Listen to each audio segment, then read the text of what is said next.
Why, hello there, my name is Angelica. I'm going to be asking you some very simple questions, namely, what is your name? Interesting. Let me just get my system so that I can input your answers right here. And what is your age? Interesting. What is your hair color?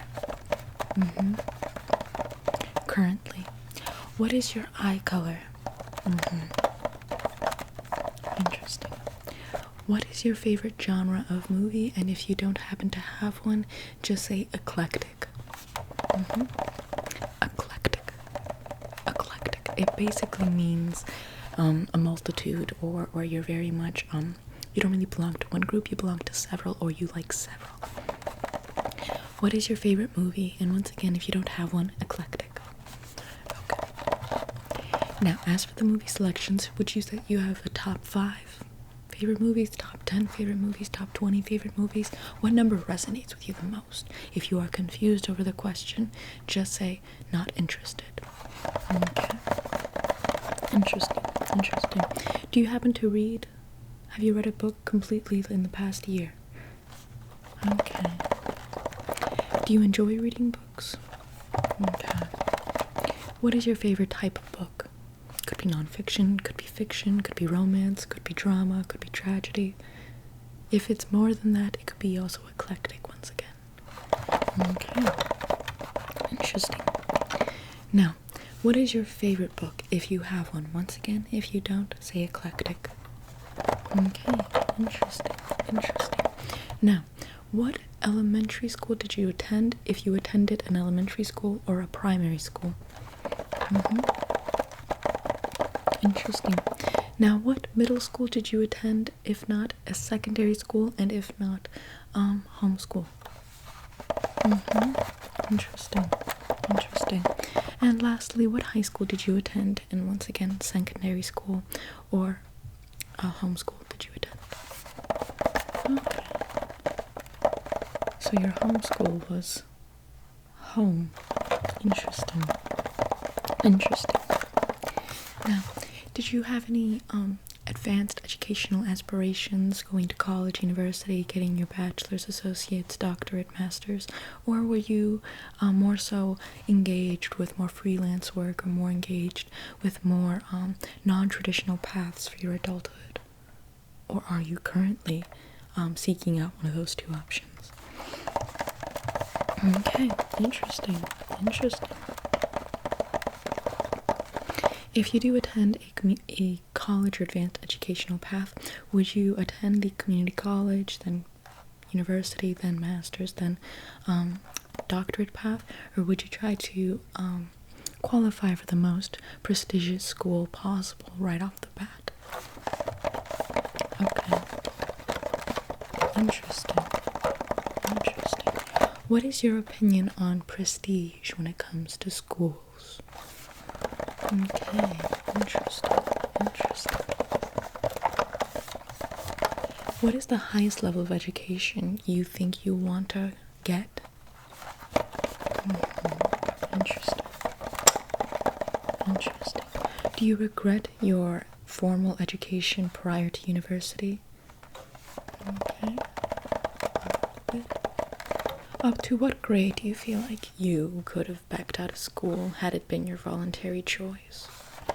Okay, interesting. Now, as for the freelance work, if given the opportunity to do so, what freelance work would you embark on, or would you feel most satisfied doing?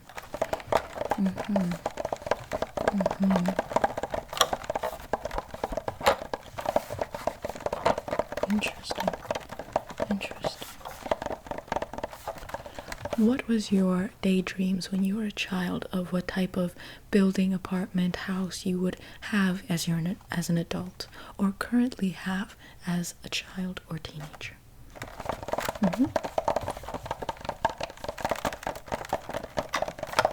Yeah. Some examples are, for example, like the urban setting, like Seinfeld, or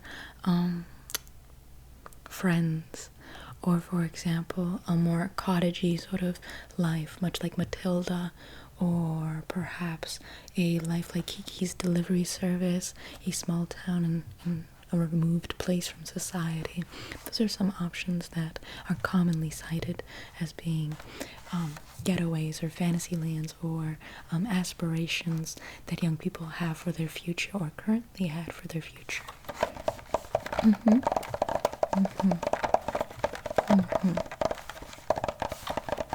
If you had to settle in life, what is the most that you would compromise on your dreams?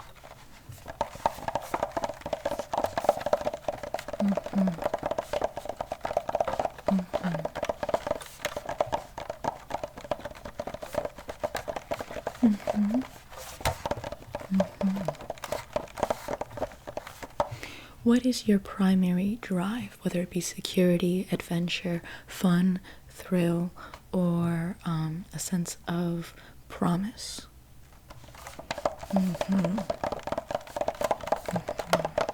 Romance is also one of them as well. But with romance, you can also find those same tenets of, do you want a secure romance? Do you want an adventurous romance? Do you want a fun romance? Do you want a romance filled with drama? You know, it kind of, those baseline motivators really do pour into every aspect, nook and cranny of a person's actions, perspectives, and life choices.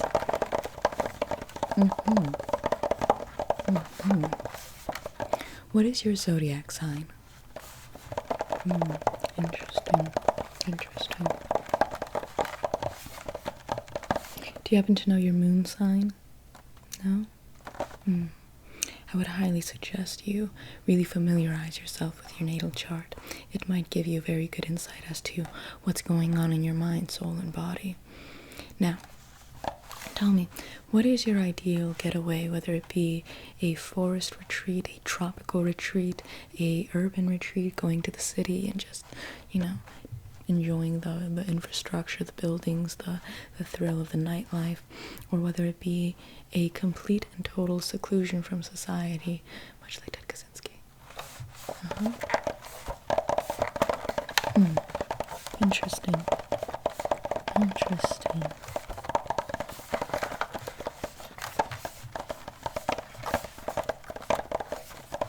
Have you taken the MBTI test?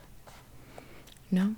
The MBTI test is it's a test based on Jungian principles. Basically, it narrows you down into very simple categories like extroverted and introverted, feeling versus thinking, intuition versus sensing, and thinking versus judging versus perceiving.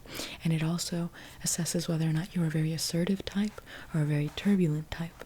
Now, I would highly recommend you take this test just to kind of get a better idea of who you are. However, the results may change depending on your personal growth, depending on your specific mood on a day, but it kind of gives you good insight as to what categories you tend to fall in and how they reflect your inner workings or inner machinations of the mind. Furthermore, it also does state what other celebrities or fictional characters you're similar to, and thus you can kind of get a better reflection or mirror of yourself through others as well. Now, my follow-up question is, if you were to attend a university, what subjects do you wish to study if it wasn't for money or career advancement? Anything that you would genuinely want to deepen and broaden your mind within. Interesting. Now, are you someone who enjoys really connecting with people and getting deep with them? Are you someone who prefers having several personalities, several faces to kind of best emphasize or best highlight a social moment that everyone is enjoying, but particularly you? Or do you tend to be someone who's very withdrawn, very reclusive, and doesn't really enjoy associating with anyone? Interesting. Do you also tend to find yourself digging deeper into the minds of others, digging deeper into the social fabric of society around you, and tend to kind of parse out little details and really read deeply into what they could mean, or what they do mean, or what they could potentially mean? Or do you tend to be someone who takes information, events, or situations at face value and sort of assess them just at that very basic, superficial level? Kind of accepting it, moving on with your day, a very much just kind of brush it off the shoulder sort of perspective. Interesting. Interesting.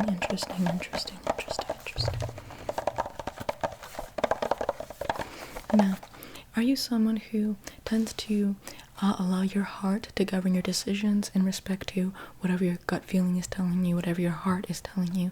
You kind of trust that impulse, you trust that emotion, you trust that sentiment to guide you down a more authentic life? Or do you tend to try and confide in your mind and your rationale and your logic to make the best and most efficient decision for you possible?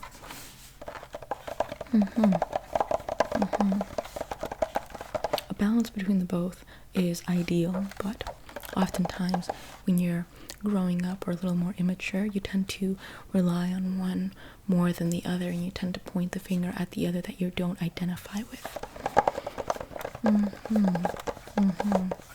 Interesting. Now, do you tend to be someone who takes on several ideas when you're reaching a new project, and you take on several ideas and you start to kind of play with the different ideas, and you get excited and enthralled with the possibilities and potentials of all these ideas, and then you kind of work your way down and narrow it to the one that you like the most?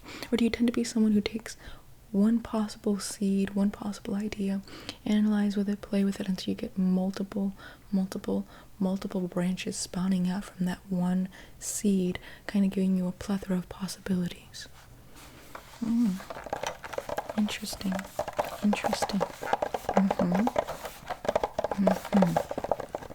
Interesting. Now, are you someone who tends to be very solid in your grounding, solid in who you are, solid in what you want, solid in your reality? Or do you tend to be someone who's a little more, your inner self is more of like a hurricane or tornado, someone who really feels deeply when situations around you occur, really feels deeply enmeshed, enthralled, intertwined with different tones, different actions, different situations that you're in? Interesting.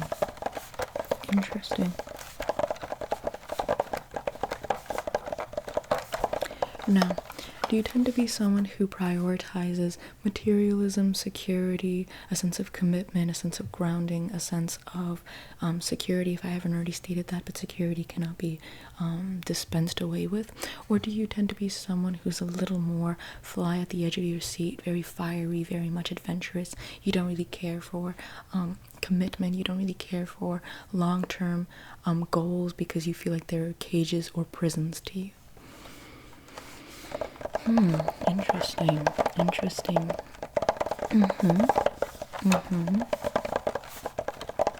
Fascinating. Now, do you tend to be someone who is very emotionally deep, very in tune with your emotions, very in tune with your heart, very in tune with how you feel, and you feel like you can actually, for example, feel like a deep well within you, and you can have this deep sense of romanticism, passion, longing, love, even if you have a barrier in front of you, even if you have a wall in front of you? Or do you tend to be someone who's a little more playful, having fun with the times, tends to just sort of wither on by, not taking anything too seriously, not having too much excitement or energy or enthralled, or not having too much commitment or emotional deepness with the situation, but rather just taking life as it is and just having fun with it? Interesting. You could also be an amalgamation of all of these different facets and features depending on where they are located within your natal chart. For example, if you have a air sign as a sun sign, then your identity and yourself tends to be someone who is a little more lighthearted. However, if your Venus sign is a water sign, you will tend to find yourself being very emotionally deep and your sense of romance will be a sense of being very much entrenched with the person, very much high expectations on romance, and very committed and loving in a romance. Now, if it's the reverse and your sense of self is a water sign, but your Venus sign is a air sign, you will have a grand sense of romanticism, grand sense of being emotionally deep, of being seeming emotionally available. But in reality, because of your Venus sign being an air sign, you will want to kind of pass away with lovers as they tend to bore you, or as you tend to get bored by them. So it really is just a matter of different facets and how they all play together. Your sense of identity is a playground for the planets and stars that govern you. Now, what exactly do you expect for the end of your life? Do you see yourself growing old? Okay. What will be your ideal way of passing away?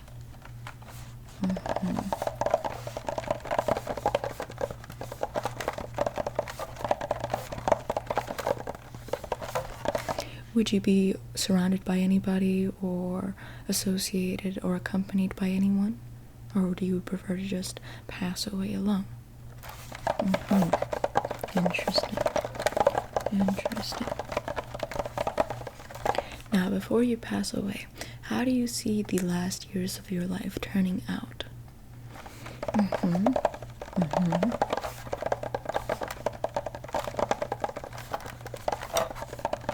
Do you see yourself having a very clear path or a clear sense of success or failure in the last couple of your years, or do you find that there's going to be a grand sense of confusion or gray area when you think about the last years of your life, that you can't really picture it at the current moment? Interesting.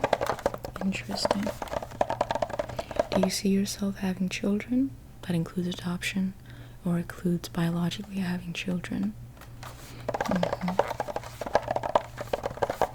If so, how many children do you predict you want currently, or wish you want in the future? Okay. Interesting. Do relationships interest you at all? Okay. Romantic relationships. Okay. Do you find them tiresome and boring and prefer your own company? Or do you feel like you can't be satisfied without having a relationship?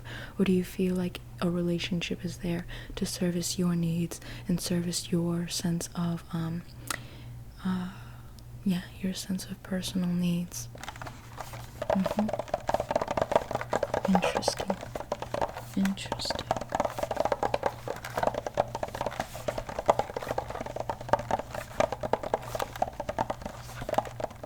Well, that answer is very much governed by the binary of male and female, where a lot of females oftentimes find it much more satisfying to stay alone and childless. Meanwhile, a lot of males, when they start to deteriorate physically, recognizing their own mortality, they tend to settle with the most servicing woman they possibly can find, because they ultimately are interested in having a maid for the last years of their life. So the question could be very reflective over your own personal understanding of, are you being of service, or are you being serviced to? And if you're someone who does service a lot of people out of love, you will find much more satisfaction in being alone. Meanwhile, the vice versa is true, where if you feel like you must be serviced in a relationship, you will not be comfortable being alone, and you will find it very difficult to be alone. So the divide there is very fascinating to poke and prod through. Do you find yourself wanting to replace the space of children or relationships within a domestic setting with animals or plants? Interesting. Do you prefer dogs, or do you prefer cats and other such animals? You could also say rabbits, ferrets, hamsters, rats. Interesting. And final question. How did you like this series of questions? Is there anything I could have expanded on? Okay, interesting. Jot down those answers. Anything that we could have delved in deeper with? Okay. Interesting. Anything that you wish to be asked in the future. This could be more of a color theory test. It could be more of a sense of sensual test, not in the sense of like a sensual aspect, but rather a sensual aspect of different textures that we could explore and how they make you feel. Okay, excellent. We'll note that down for the next exam. And in that case, I hope you have an excellent day, and thank you for taking this exam. Take care now. Bye-bye then.